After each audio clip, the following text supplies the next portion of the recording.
ekiri wano abantu bange abanjagala ennyo beekozeemu omulimo ne bakola activations okwongera okukunga oba okuyita abantu ekkololo ng'ennaku z'omwezi 12 gy'emikolo gye tulimu tutambudde ne tububuuza ku bantu ne tusimba omuti ne tujja wano ate era abavubuka ne batulagamu ku bitonde ne basamba omupiira wakati wa ttiimu eyewakiso ewagira Eddy Kenzo ne ttiimu Eddy Kenzo yonna okutwaliza awamu beekozeemu omulimu era bali mu kusamba omupiira ogw'omukwano. So ndabyeko ati ndi mu kugenda ate kukolasaganya engagements endala bo bakontinuwenge n'omupiira ogwo naye nga nze kyenyiza okwogera ndi musanyufu nnyo lwa nsonga nti abantu omukwano nze bagundaze nkyali mulamu. Bannange bangi abayimbi oba n'abakoze ebintu eby'enjawulo mu ggwanga ntera okutuulako nabo naye nga si basanyufu nga bagamba tebasiimiddwa kimala, naye nze ndi musanyufu nti abantu bandaze omukwano yonna gye tutambudde district 14 districts 14 buli wamu nga wajjula bantu bakola ebintu eby'enjawulo ng'era boolaba biri buli we tutuuse naye yebwera mu ziboda. Kati nze omukwano ngulabyeko era ndi musanyufu sitoma. I'm very happy. This is so beautiful. It's a good feeling. Okulaba ku bantu abakwagala ne bakulaga nti kyokola tukisiima naawe kikwongeramu amaanyi ogamba omanyi kanyongera okukola naddala ebyo abantu bye basobola okwenyumirizaamu kanyongera okukola ebintu ebitatwala nzekka mu maaso neffenna wamu abavubuka eggwanga kubanga kiba kitegeeza nti otegedde nti kati n'oli mumuli okutumulisa sigwe wekka ne famire yo wabula buli muntu. So nze naye nze ntuusiza abantu bubaka nze ndi messenger oshegedde nze ndi messenger. Abantu bangi abayita mu bintu eby'enjawulo abantu batambulira ku pressure abantu bakolera ku pressure lwa bigambo n'osanga ng'oli ayina embeera ye mwatambulira naye ng'abantu bamwogerera nnyo nga balina level kwe bamusuubira naye nga ate naye ayina ebirooto ebibye ng'omuntu. N'olaba abantu abamu bakola ebintu ebitali birungi naddala n'olaba kati abavubuka oli n'atuuka n'okubba naye ng'ekimubbya kulaga bakwano be nti asobola n'osanga abawala ne bakola ebintu ebitali bituufu ne bafumbirwa n'abasajja abakadde nnyo just for the sake of proving some people.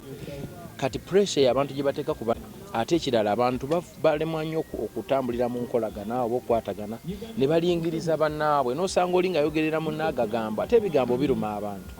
So yes, kati ffe tutuusa bubaka n'ogamba nti muneeka nkubuulire omuntu ono gw'oyogerera ebigambo ebingi alina obulamu bwe bwabukola ki bwabutambuza gwe tomulowooleza kulowooza nti gwe byoyagala ye byalina okukola muwa akadde akole naye kyawulira kyalina okukola. So abantu baffe bangi bakolera ku pressure ez'enjawulo kubanga balimirirwa ebigambo bingi. Kati ensonga lwaki obubaka nabwo mba njagala ne mbutuusa bungi bwe tukyatuusa kubanga abantu baffe bayita mu bizibu eby'enjawulo. Ovudde wala Eddy Kenzo okufuka Eddy Kenzo gw'oli essaawa zino naye abantu babadde bagamba olaba yakubya akayimba naye kali disappointed either ku bantu abamulinaanye oba ku bayimbi babo. Nze ndi messenger ntuusa messages abantu bano era kyokolaba bali wano kubanga nyimba akayimba ne kamukwatako mu ngeri emu oba endala oba ekitegedde. Kyovola nayise ne ngamba nti nteranga n'ensoma amawulire nanditegedde ntya nti eno ensi yawungana dda ebinjogerwako mbiwulira ne neebuuza nti mufanga ki baganda bange kansooke mbabuulire kyanzija mu kyalo kyewaffe nejja nsenga mu kibuga eno songa eyandeeta enkulumu zonna kwe kutereeza obulamu bwange naye neewuunya nnyo nga mutudde ne munteesaako nga musaakaanya ti essente kyakola kyazoonoona aziwamu bakazi na kunywa mwenge ye nno mufa kinno baddiya obulwadde obubaluma ndaba nnugufu.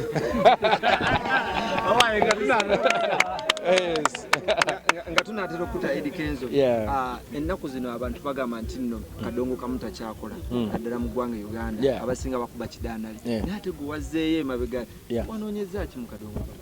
Anti nze nakula mpuliza kadongo kamu okitegedde naddala wano waffe wano we tuzaaliddwa we tukulidde we tugenda oziikibwa ye kali kye tutambuza okitegedde.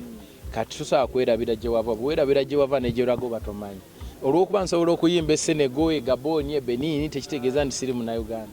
Nze nazaalibwa wano we nkulidde ate we ngenda okuziikibwa so kinkakatako okulaakulanya ebyaffe. Yes. Kale waliwo ayina ekibuuzo. Eddy Kenzo Festival ffenna gye tuliko ennaku z'omwezi 12 Kololo, abantu bange bali ready. Tuli ready. Buli omwantu anombereddwa weethereme tusumbwa, otherwise awo wagenda ba holikot. Mbayimbira nnyimba banyiga biwundu era bwondaba nga ndiringa ne munnabyabufuzi yenna manya mubalako kasente. Ebyo nabivaako sina kyembyogerako byantama kubanga buli omu akola kiyamba ye mu ngeri emu oba endala. Ekyo kyenyinza okugamba. Sina kyakukola tuze tunyigirizibwa ebbanga ddene naye okuyingira tugenda kubeera emitwalo 2 abantu bange batandikirwako then mitwalo 5 VIP abanabanga tebagala kwenyiga nnyo then tuyina table ezo kitegeeza omuntu asobola okujja n'abantu 10 ne batuula wamu abajja tuwe miliyoni 3 then tujja ne miliyoni 5 ye y'abakulu mikwano gyange abo abeewaggulu namwe bakabedde ng'oyagala ate okubeera nga ate ofunirako kino ofunirako kiri obanga ali eka era enteekateeka mujja ziraba nga zanjawulomu ne buli omu agenda kubeera comfortable.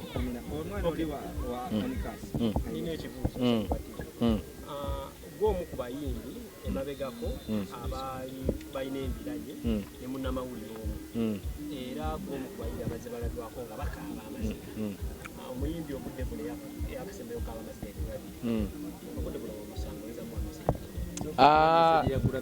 ebintu bya gravity saagala kubigenda nnyo wala oba okitegeera naye nze bwe nalabikako nga nvaamu eziga mu maaso ensonga eyali enzigyamu eziga yali ya family nti omuntu nze gwe nali maze naye emyaka emingi ennyo gwe najja ku level emu okumutuusa ku ndala nituyambagala nze naye yalabikwako mu butambi obumu nga ate akubaganye n'abantu be yakalabira ewiiki okwagala okuzza nze mu kyalo. Kintu ekyo kyanumanya okuba kikujjukiza bye muyiseemu gye muvudde ne we mutuuse oba okitegeera noga lwaki aba ataakolagana n'abantu balabidde emyezi emeka 2 ate okwagala okuzza nze mu kyalo ate oluusi nga tulina n'omwana agenda okutugatta forever for life. Ekyo kintu ekyampisa bubi ne kinzigyamu eziga mu maaso naye nze tebakulimba nti eri agenda okunjogerera ekigambo kinzigyamu eziga. Nze ndi w'amagye tosobola kunjogerera kigambo nekintiisa kuba tosobola. Nze ndiwo kutambula ate nkimanyi nti ensi eyogerwako ate atagenda kwogerwako yoyo ate azaalibwa ate omuntu yenna gwe batwogerako yoyo nga talina kye yakoze naye buli wobaako kyokoze abaagala okukola nga kyokoze balina okukulwanyisa. N'essaawa ya leero wenjogerera baana zaffe twazitimba buli wamu eri abagenda ne bazijjayo ne bazisala batambula n'ebiti n'agikubamu omusumaali n'agisika n'egwa katolina kyamukole kuba naye bw'ati ensi bw'agiraba naye ate tasobola kunstopinga nze genda wa mu maaso. So muganda wange ekigambo kye yayogera nze ndaba nga yandikiyimiriddeko bulungi nnyo kuba tekiri mu buzibu naawe okkirizibwa okulonda akusingira. So ekigambo kye tekyalimu kwemula tekyalimu buzibu bwonna ye bw'atyo bw'abiraba era nga bw'abiraba bwe biri mu kifaananyi kye. Era abantu bagamba nti omusajja omubeereddewo nnyo era baali bamanyi ogenda mubaakinga yo amuwaka anti kati nze saagala nnyo omanyi ebiseera ebisinga bw'oba oyagala okwewala amalebe okuleekaanira ogajjula nga bwoliko nako liba terireekaana. Saagala nnyo kuba kati ekigravity kyeyayogera tekiri mu buzibu na bumu. Ye bw'aba yafiiringa nti bamwogeredde n'atya awo wenyinza okubeera ne disappointment kuba kyeyayogera yandikiyimiriddeko bulungi nnyo omukole ki. What can you do? So mu bufunzo oli disappointed eri gravity okuba nti kintu kye yayogera ate n'atakiyimirirako bulungi. Bw'aba akyakiyimiriddeko bw'alina okuba ate ekyokubiri gravity kyenyinza omugamba tebakulimba nti wadde kamera ziba nnyingi nti bannamawulire basobola okukusuula osobola kwesuula wekka naye gwe oba okyasobola okuyimbira abantu ebintu ebibazimba ebibasanyusa then you are good to go my brother. Totya ate wamagye oyo gravity nze nagendako gravity gye namugja ewaabwe nantwala ewa maama we nga basula mu one room bali basula mu room egyo ye basisita be maama we bikikarumu kamu ng'obuuka myala nga ne bwoba na gaali tetuukayo kati omuntu bw'atyo ng'ovuddeeyo, you are unshakable, my brother. Never be shaken. Be a soldier like me, and I trust you.